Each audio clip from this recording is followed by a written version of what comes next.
மகளிர் அணியினர் சார்பாக தியாகியாருக்கு புகழஞ்சலி செலுத்தப்படுகிறது.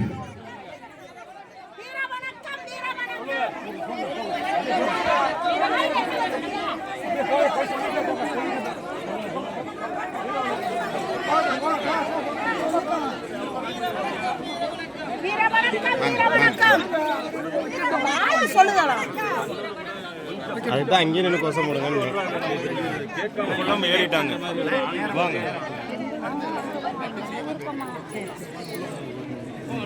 கொஞ்சம் சொல்லுங்க இந்த இடத்துல அப்படி ஸ்பேஸ் விடுங்க, கொஞ்சம் அப்படி தள்ளுங்க, கொஞ்சம் தள்ளிக்கிடுங்க.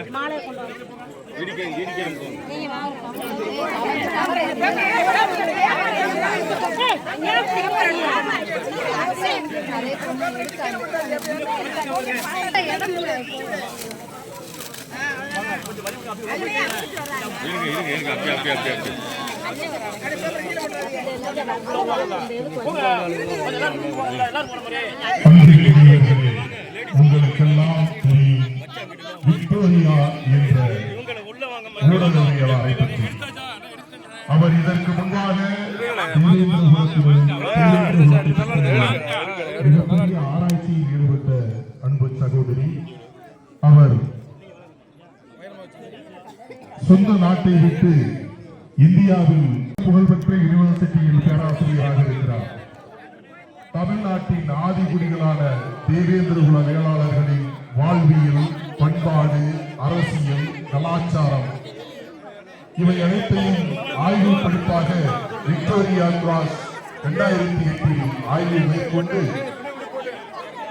யுனைடெட் ஸ்டேட்ஸில் இருக்கும் கொலம்பியா யூனிவர்சிட்டியில் டாக்டரேட் பட்டம் பெற்றார்.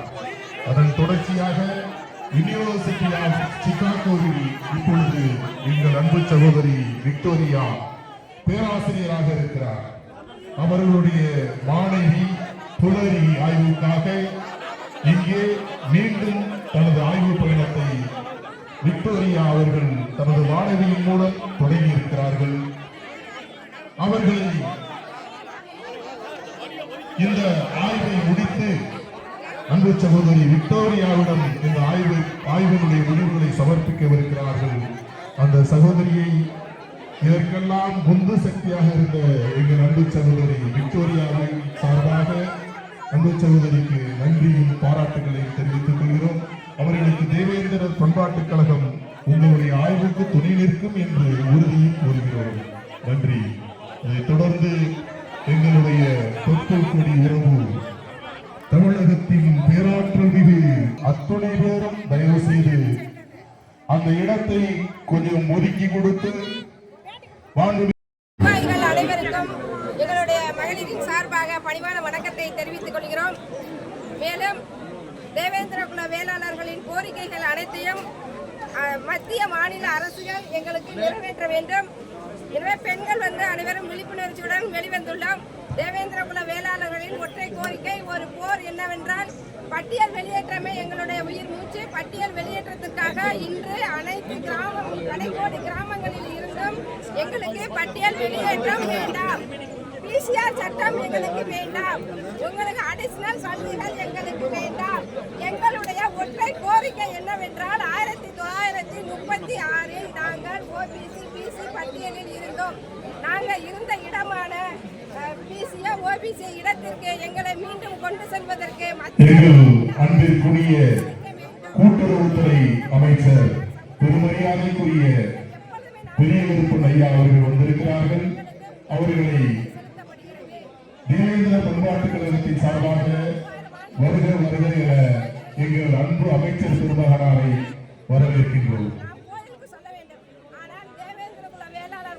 நோக்கி இறைவனே வந்து வணங்கி எங்களுக்கு நாட்டு நடு திருவிழாவை கொடுத்திருக்கிறார்கள் என்றால் அப்படியே தேவேந்திர குல வேளாளர் சமுதாயத்தில் தான் முதலில் நாங்கள் பல்லர்கள் என்று வரி செலுத்தியவர்கள். எனவே ஒவ்வொரு தேவேந்திர குல வீட்டிலும் எங்களுக்கு எஸ்சி என்ற பட்டியல் வேண்டாம். அது ஒரு அட்டவணை தான். ஜாதிய வன்கொடுமைகள் ஆவண படுகொலைகள் நடக்கிறது என்னவென்றால் ஏன் நாங்கள் பட்டியல் இடத்தில் இருப்பதனால் தான். எங்களுடைய ஒரே ஒரு இழிவான செயல் என்னவென்றால் பட்டியல் இடத்தில் எங்களை சேர்த்திருப்பது தான். எனவே எங்களுக்கு உங்களுடைய சலுகைகள் எதுவுமே வேண்டாம். என இதை விட அடுத்த வருடம் இன்னும் நாங்கள் அதிகமான பெண்களுடன் வருவோம். அதே மாதிரி இமானுவேல் சேகரனார் அவர்களுக்கும் எங்களுடைய 69வது ஆண்டு குரு பூஜையினுடைய வாழ்த்துக்களை 68வது குரு பூஜை வாழ்த்துக்களை தெரிவித்துக் கொள்கிறோம். எங்களுடைய மதுரை விமான நிலையத்திற்கு எங்கள் இமானுவேல் ஐயாவுடைய பெயர் சூட்ட வேண்டும். எனவே நாங்கள் தான் இடம் கொடுத்தவர்கள், நாங்கள் நில உடைமையாளர்கள். எனவே எங்களுக்கு நீங்கள் கட்டாயம் எஸ்சி பட்டியலில் இருந்து அட்டவணை தான், அது எஸ்சியே கிடையாது, அந்த அட்டவணையிலிருந்து எங்களை வெளியேற்ற வேண்டும். இதுதான் எங்களுடைய ஒற்றை கோரிக்கை, தலையாய கோரிக்கை. எனவே மத்திய மாநில அரசுகள் எங்களுக்கு செவி சாய்த்து பட்டியல் வெளியேற்றத்துக்கு உறுதுணையாக இருக்க வேண்டும் என்று நாங்கள் அந்த இடத்தில் நினைவிட முகப்பில் இருக்கும் அன்பர்களுக்கு ஒரு அன்பான வேண்டுகோள். மாண்புமிகு துணை முதல்வர் அவர்கள் இங்கே நினைவிடத்திற்கு வரும்பொழுது இடையூறு இல்லாமல் பார்த்துக் கொள்ளுங்கள்.